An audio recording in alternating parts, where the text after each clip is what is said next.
சோழர்களின் புண்ணிய பூமியான திருவாரூர் தியாகராஜர் கோவில் பற்றிய ஒரு சுருக்கமான பார்வை இது.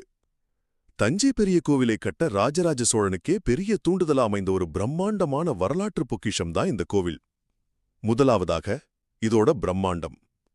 30 ஏக்கர்ல 7 கோபுரங்களோட விரிஞ்சிருக்கிற இந்த நிலஸ்தலம் எந்தளவுக்கு பெரியதா இருந்தா மாமன்னன் ராஜராஜனுக்கே ஒரு முன்னுதாரணமா இருந்திருக்குன்னு கொஞ்சம் கற்பனை செஞ்சு பாருங்க. இங்கிருக்கிற தியாகேசர் சிலையோ மரகதக் கல்லாலானது. அவர் மூச்சு விடுற மாதிரி அசைந்தாடும் அஜவா நடனம் ரொம்பவே பிரபலம்.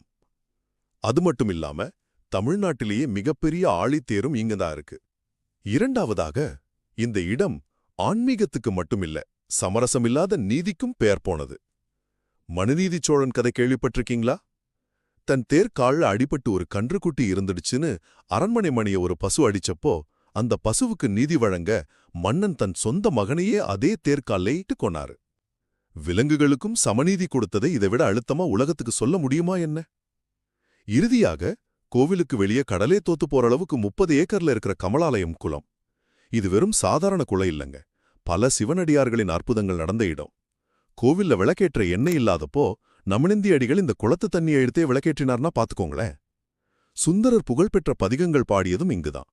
சுருக்கமா சொல்லணும்னா, பிரம்மாண்டமான கலைநயம், வியக்க வைக்கும் நீதி, சிலிர்க்க வைக்கும் அற்புதங்கள்னு ஒவ்வொரு தூணியிலையும் கதைகளை சுமந்து நிற்கும் திருவாரூர் நம்ம தமிழர்களின் ஈடு இணையற்ற பெருமிதம்.